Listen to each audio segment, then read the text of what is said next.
Bonjour les copains et les copines. Alors, je vais essayer de vous expliquer quelque chose. Ah oui, au fait, ce matin, c'est très important. Je me réveille, j'ouvre les yeux, mais je dormais sur le ventre. Il y avait de la lumière dans la chambre. Au moment que je me dis, mais merde, j'ai oublié d'éteindre la lumière, au moment que je me retourne, pas plus de lumière dans la chambre. Ça, c'est pour vous dire que quand vous dormez, euh, la technologie qui vient de je ne sais où, peuvent venir vous interroger dans votre sommeil.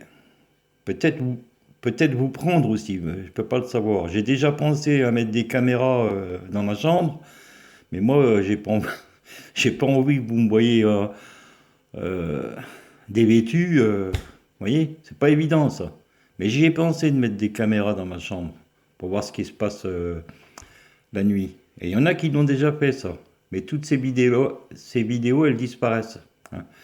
Donc là, vous voyez, j'ai pris une petite photo de l'île Maurice.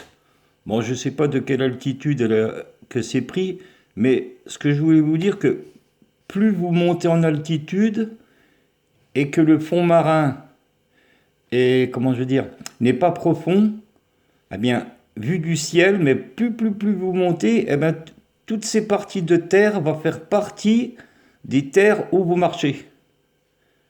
Voilà. Là, par exemple, c'est l'île des Baléares, vous voyez, on voit le fond. Si vous vous mettez à 200 mètres d'altitude, 300 mètres, enfin, plus vous montrez, ben, ça va être raccordé, ça. D'ici à là, on ne pourra pas imaginer qu'il y a de l'eau ici. Ça va être de la terre. Alors je vous dis ça parce que, vous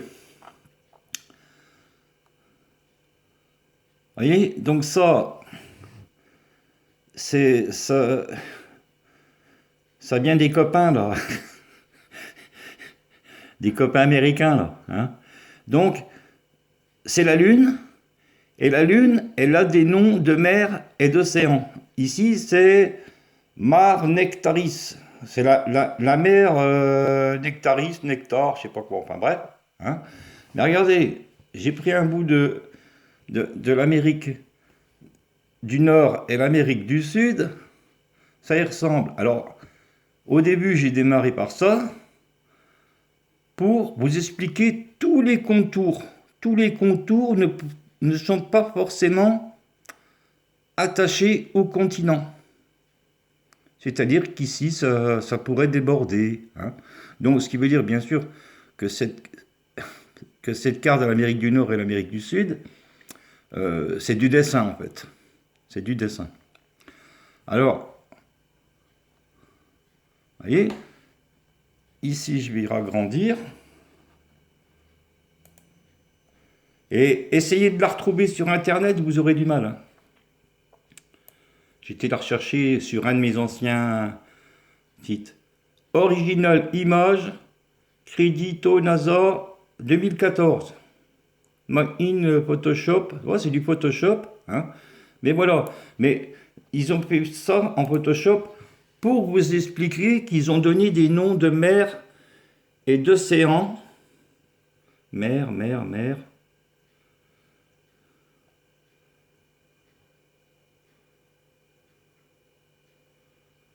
Hein, les mers. Alors en fait, il faut que vous inversez ce qu'ils ont dit, c'est-à-dire là, au lieu que ce soit une mer, c'est une terre. Et je fais gaffe à mon chrono parce que j'ai pas beaucoup de temps. J'ai que 12 minutes ou je sais plus combien pour vous faire une vidéo. Donc tout ce qui est en bleu, qui disent mer, vous l'inversez, c'est de la terre. Alors, ici, là, c'est l'Australie ici. Ici, c'est l'Afrique du Sud. L'Afrique du Sud. Oui, là, ici, c'est l'Afrique du Sud. D'accord, vous voyez des taches là, mais peut-être que c'est recouvert d'eau. C'est recouvert d'eau. Et on voit le fond parce que c'est peu profond,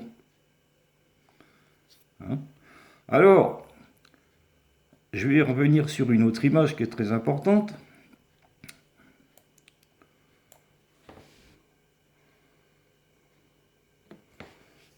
Suite à un professeur ou un scientifique qui a dit que la Lune, c'est impossible d'y aller parce que c'est un plasma, c'est-à-dire que c'est un reflet de la Terre, en considérant que c'est l'Amérique du Nord, l'Amérique du Sud, ma question c'est,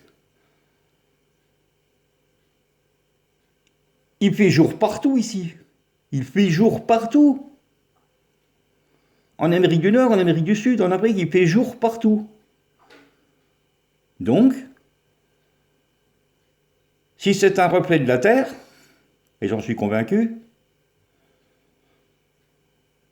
ça veut dire que nous sommes sous un dôme et que cette partie éclairée vient d'un soleil qui est par là. Et cette partie noire, c'est un soleil qui est par là avec une partie noire. Et cette partie noire, elle tourne. Elle tourne. Et quand elle tourne, mais elle tourne pas d'un coup, hein, je sais pas combien. Enfin bref, peut-être que je trouverai pourquoi. Quand elle tourne, elle vous donne cette partie sombre. C'est la partie noire du soleil qui est là-bas. Voilà, vous entendez des ploc-ploc parce que j'ai mon toit qui n'est pas refait, ça fait 2 ans et je continue à payer le loyer, quoi. Bon, alors, voilà. Donc, vu que des gens ont capturé plusieurs soleils, il y en a plein de vidéos avec 2 soleils.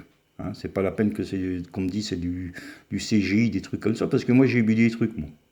J'ai pas vu 2 soleils, mais j'ai vu un grand rayon noir qui a duré des heures et des heures pendant un matin, donc tout le village aurait pu le voir.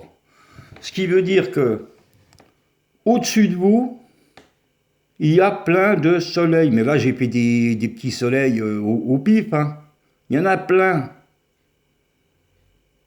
Peut-être que le soleil qui est à l'extérieur alimente ceux-là, hein.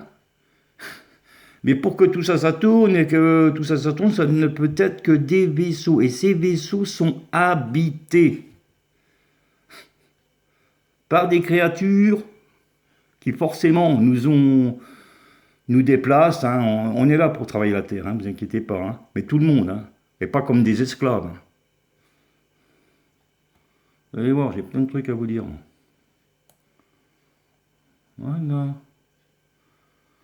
Alors, sur d'autres vidéos, on voit des aspects de la Lune où il y a cette partie-là on la voit plus, il y a cette partie-là avec une autre partie, ça veut dire que le dôme se déplace. Et quand le dôme se déplace, c'est un champ magnétique. Parce que si ça serait de l'eau, et l'eau qui se déplace, je suis désolé, mais... Oui. C'est impossible. C'est un champ magnétique. Et d'ailleurs, il y a des vidéos sur les lévitations que les champs magnétiques, peu importe où on met une petite gouttelette d'eau, elle reste à telle position. Il y a peut-être la température qui joue. Le gars, il prend une gouttelette d'eau, il la met en lévitation. Hein, il y a une différence de température, de très peu de... C'est 10 millionièmes de degrés. Après, il remet une autre goutte, c'est normal, parce que s'il tenait le verre dans sa main, la température est plus élevée au moment où il prend la goutte, que la goutte qui était déjà en lévitation. Il y a tout ça qui joue. Puis pas forcément une gouttelette d'eau, on peut mettre de l'huile, on peut mettre tout ce qu'on veut. Bon, j'arrête là, et puis je vous dirai plus la prochaine fois. Allez les copains, ciao, bye.